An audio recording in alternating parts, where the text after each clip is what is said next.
मेरा नाम शालू पाल है। English speaking course video tutorial series में आप सभी का स्वागत है। आज मैं डिस्कस करूंगी इंग्लिश ग्रामर का जो फर्स्ट पॉइंट है, नाउन एंड प्रोनाउन। सबसे पहले हम देखेंगे नाउन।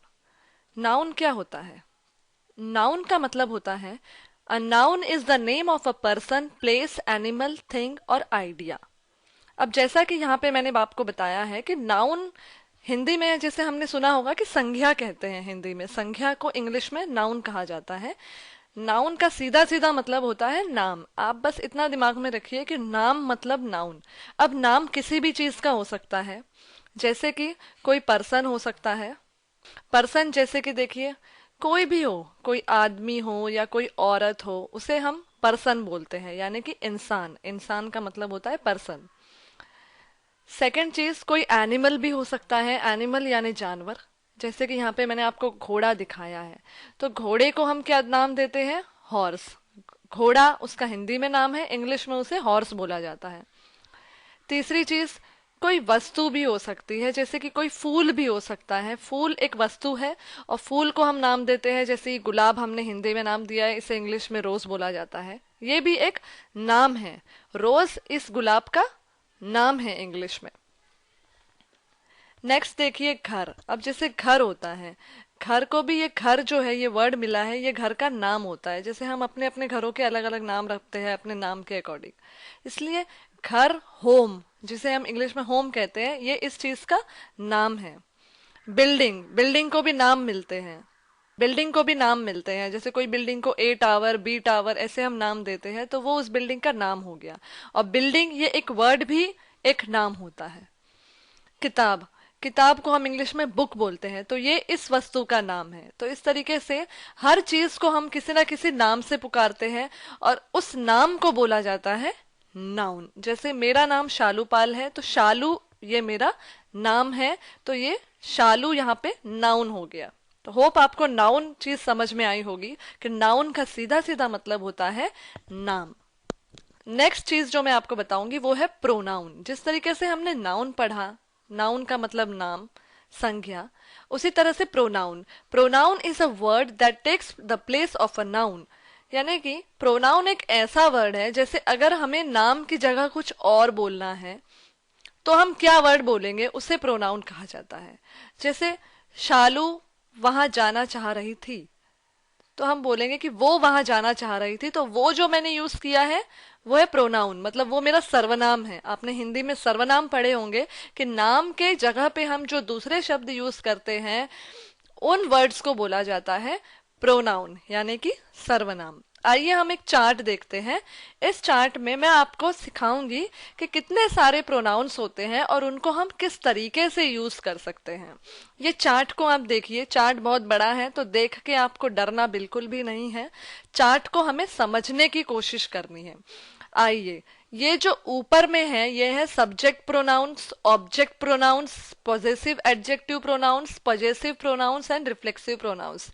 इन नामों से हमें कुछ भी लेना देना नहीं है, ये बस ये नाम अलग अलग चीजों को दिए गए हैं।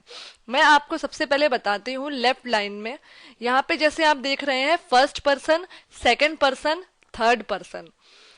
तो ये क्या होता है, सबसे पहले मैं आपको बताऊंगी। फर्स्ट पर्सन यानी कि अगर मैं अपनी बात कर रही हूं तो मैं हो गई फर्स्ट पर्सन। अगर मैं आपकी बात कर रही हूं, यानी मेरे सामने अगर कोई मेरी सहेली है, मैं अपने सहेली की बात कर रही हूं, तो वो सेकंड पर्सन हो गई। वो मेरे सामने बैठी हुई है, मैं उससे बातें कर रही हूँ, वो हो गई सेकंड पर्सन।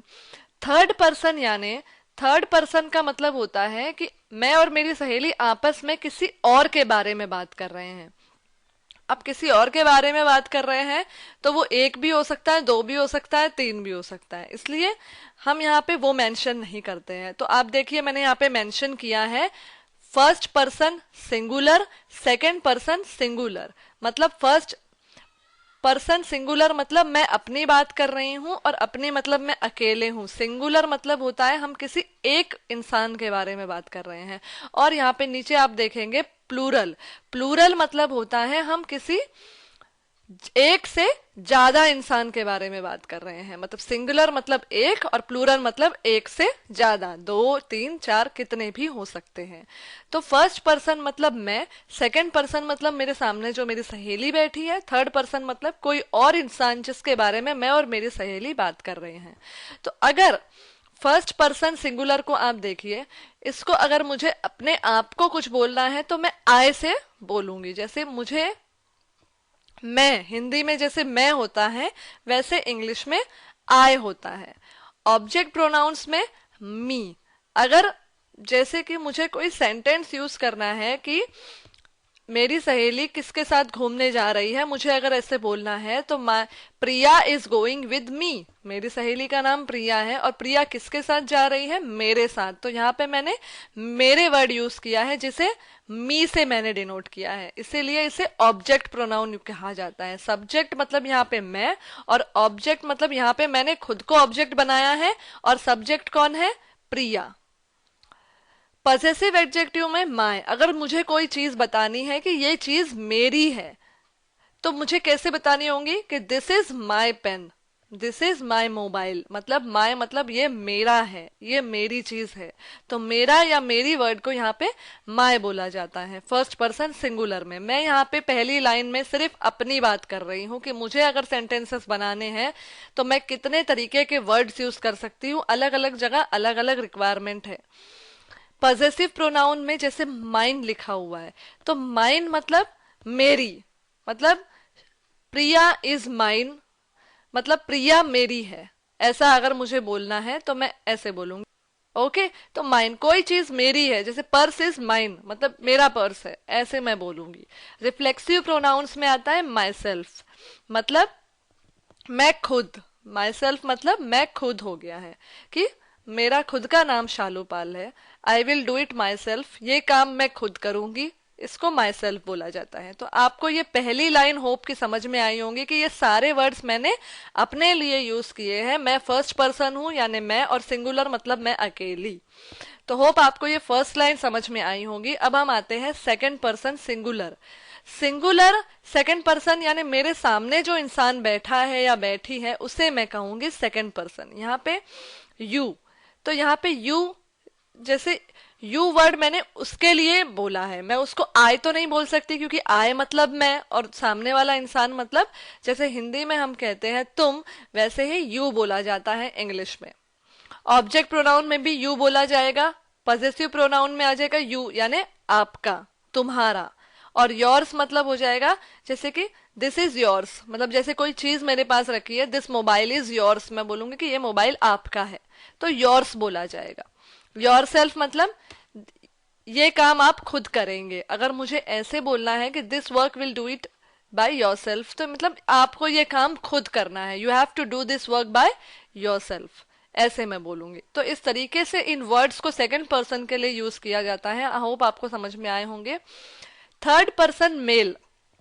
अब थर्ड पर्सन, हम, मैं है, मेरी सहेली है, हम किसी और इंसान के बारे में बात कर रहे हैं, तो जाहिर सी बात है या तो वो इंसान आदमी होगा मेल, या तो वो इंसान औरत होगी फीमेल। तो यहाँ पे सबसे पहले हम देखते हैं कि अगर वो थर्ड पर्सन कोई आदमी है जिसके बारे में हम दोनों बात कर रहे हैं तो हम क्या बोलेंगे। थर्ड पर्सन मेल, ही। आदमी के लिए हमेशा ही वर्ड यूज होता है, और फीमेल के लिए बोला जाएगा शी। शी मतलब फीमेल एंड ही मतलब आदमी। ओके, ये जेंडर आपको थोड़ा ध्यान में रखना है हमेशा बोलते टाइम। और ऑब्जेक्ट प्रोनाउन, अगर हम उस आदमी को ऑब्जेक्ट के तौर पे यूज करेंगे कि हिम, मतलब ये कहानी मुझे उसने बताई थी, मतलब this story is being told to me by him. ऐसा मैंने स्टेटमेंट बोला कि ये कहानी मुझे उस इंसान ने बताई थी, मतलब उसको बोलना है तो उस बोलना है, या तो हिम बोलेंगे, और अगर लड़की होगी तो हर बोलेंगे। सेम ऐसा ही हिज और हर भी बोलेंगे कि ये काम उसने किया, मतलब हिज हो गया, यहाँ पे ये काम उस लड़की ने किया, हिज हर हो गया। तो इतना याद रखना कि लड़के के लिए हिम और लड़की के लिए हर, ऑब्जेक्ट प्रोनाउन में, और पॉजिटिव एडजेक्टिव में भी लड़के के लिए हिज और लड़की के लिए हर। पजेसिव प्रोनाउंस में भी हिज और हर्स ही बोला जाता है, और इसमें हिमसेल्फ और उसमें हरसेल्फ। वो काम उसने खुद से ही किया था, मतलब हिमसेल्फ, वो काम वो लड़की ने अपने आप ही किया था, मतलब this work is done by that girl by herself. Herself, अगर कोई आदमी है तो हिमसेल्फ, इतना आपको ध्यान रखना है। बाकी चीजें सेम रहेगी, बस वर्ड्स थोड़े थोड़े डिफरेंस होते हैं। थर्ड पर्सन अगर कोई चीज है, कोई इंसान या कुछ नहीं है, या कोई चीज है, तो हम यहाँ पे इट से बोलेंगे। चीज को कभी भी इट से बोला जाता है हर जगह पे, सब्जेक्ट प्रोनाउन में भी, ऑब्जेक्ट प्रोनाउन में भी, और पॉजेसिव एडजेक्टिव में इट्स लग जाएगा, एस लग जाएगा। पॉजेसिव प्रोनाउन में कोई वस्तु यूज नहीं होती और इटसेल्फ भी बोला जाएगा। तो आपको कोई वस्तु से बोलना है तो इट, इट्स और इटसेल्फ यूज करना है। अब आते हैं हम प्लूरल फॉर्म में। प्लूरल फॉर्म यानी एक से ज्यादा। अब जैसे मैं अपने फैमिली के बारे में कुछ बोलना चाहूंगी तो मेरे साथ मेरे 3-4 लोग और हो गए मेरे फैमिली के, तो फर्स्ट पर्सन प्लूरल, मतलब हम 3-4 लोग, तो हम यहाँ से क्या डिनोट करेंगे, वी, मतलब हम को इंग्लिश में बोला जाता है वी। और ऑब्जेक्ट प्रोनाउन को अगर हम पे यूज करना है तो अस, मतलब this home is being designed by us. अगर मैं ऐसा बोलती हूँ कि ये घर हम सब ने डिजाइन किया है, इसे कहेंगे अस। अवर बोला जाएगा पॉजेसिव एडजेक्टिव फॉर्म में, मतलब दिस इज अवर होम, ये हमारा घर है। तो हमारा को मैंने यहाँ पे अवर बोला है, ठीक है, और हमने को मैंने अस यूज किया था। पॉजेसिव प्रोनाउंस में अवर्स, मतलब अवर्स कब बोला जाता है, बहुत कम टाइम पे अवर्स हम यूज करते हैं कि दिस इज अवर्स, ये हमारा है। अवर्स भी वैसा ही हो गया। अवर सेल्फ्स, ये काम हम सब करेंगे, we will do it this work by ourself, ऐसा बोला जाता है। तो होप कि आपको मेन चीज समझ में आ गई होगी। बस अब हम यहाँ पे क्या कर रहे हैं, प्लूरल सिंगुलर फॉर्म में चेंज करते जा रहे हैं। अब जैसे सेकेंड पर्सन प्लूरल है तो यहाँ पे सेम जैसा सेकेंड पर्सन सिंगुलर में यूज होता है, सेम बिल्कुल वैसा ही यूज होगा। क्योंकि सेकेंड पर्सन के बारे में बात कर रहे हैं तो वो एक हो या दो हो, सेम यूज होगा। यू, योर फैमिली, देखो जहां पे मैंने तुमको बोला यू एंड योर फैमिली, मतलब तुम, तुम्हारी फैमिली, मतलब ज्यादा लोग भी हो गए, और वो चीज जो है सेकंड पर्सन के प्लूरल फॉर्म में वो सेम रही, you, yours and yourself. Third person plural में दे, देम, अगर थर्ड पर्सन 3-4 लोगों के बारे में हम बात कर रहे हैं तो हम दे बोलेंगे। दे वर्ड यहाँ पे प्रोनाउन है, subject pronoun, okay, that they will check it, मतलब वो लोग चेक करेंगे। तो यहाँ पे वो लोग जो है, वो जो वर्ड है वो दे से ही हो रहा है, ये क्योंकि ये सब्जेक्ट है। अब ऑब्जेक्ट ये है कि this work will be done by them, मतलब this work will be done by them, ये काम किनसे होगा, उनसे, तो उनसे को मैंने यहाँ पे देम बोला है। पॉजेसिव एडजेक्टिव में देयर, ये घर उनका है, दिस इज देयर होम, मतलब उनका, मतलब मैंने यहाँ पे देयर यूज किया है, दिस इज देयर, मतलब कोई चीज के बारे में बोलूंगी, this clothes belongs to their family, इस सेंटेंस को बोलना है मतलब उनके फैमिली को ये कपड़े बिलोंग करते हैं। तो इस तरीके से देयर्स मैंने यहाँ पे यूज किया है। और देमसेल्फ भी अगर यूज करना है तो उसी का रिफ्लेक्सिव प्रोनाउन फॉर्म है कि this work will be done by themself, मतलब वही लोग ये काम करेंगे। तो इस तरीके से आपने देखा कि कैसे सब्जेक्ट प्रोनाउन जब हम यूज करते हैं तो I, you, he, she, it, we, you, they use करते हैं। ऑब्जेक्ट प्रोनाउन जब यूज करते हैं me, you, him, her, it, us, you, them use करते हैं। Possessive adjective form my, your, his, her, its, our, your, their. देखो हमें यहाँ पे ऊपर की लाइन याद नहीं रखनी है कि ऑब्जेक्ट प्रोनाउन है या पॉजेसिव है या रिफ्लेक्सिव है। हमें मेन यहाँ पे ये सब वर्ड्स याद रखने हैं जो मैंने आपको बताए हैं कि कब आई यूज करना है, कब मी, कब माई, कब माई सेल्फ, कब अवर सेल्फ, कब योर सेल्फ, कब यू, योर, ये सब वर्ड प्रोनाउन है। यहाँ जितने भी वर्ड्स मैंने आपको बताए ये डेली टू डेली सेंटेंसेस में हमें यूज करने हैं। जब आप सेंटेंस फॉर्मेशन सीख जाएंगे तो आप ये वर्ड्स बहुत इजीली यूज कर पाएंगे। होप आपको प्रोनाउन का ये पूरा मेरा चार्ट समझ में आया होगा। तो इस वीडियो में मैंने आपको बताया noun and pronoun. Thank you, आपने मेरा पूरा वीडियो सुना। इंग्लिश की ये वीडियो ट्यूटोरियल सीरीज ऐसे ही चलती रहेंगी। और वीडियोस देखने के लिए आप मेरा youtube.com/learnbywatch चैनल रेगुलरली विजिट करते रहिए। और आप मेरी वेबसाइट विजिट कर सकते हैं learnbywatch.com, या आप मेरा ये प्रोडक्ट भी बाय कर सकते हैं, इंटरव्यू प्रिपरेशन वीडियो गाइड। मेरी ये इंग्लिश वीडियो ट्यूटोरियल सीरीज मई या जून में लॉन्च हो जाएगी लर्न बाय वॉच के वेबसाइट पर। अभी मेरी जो डीवीडी अवेलेबल है सेल के लिए वो interview preparation video guide available है। Thank you.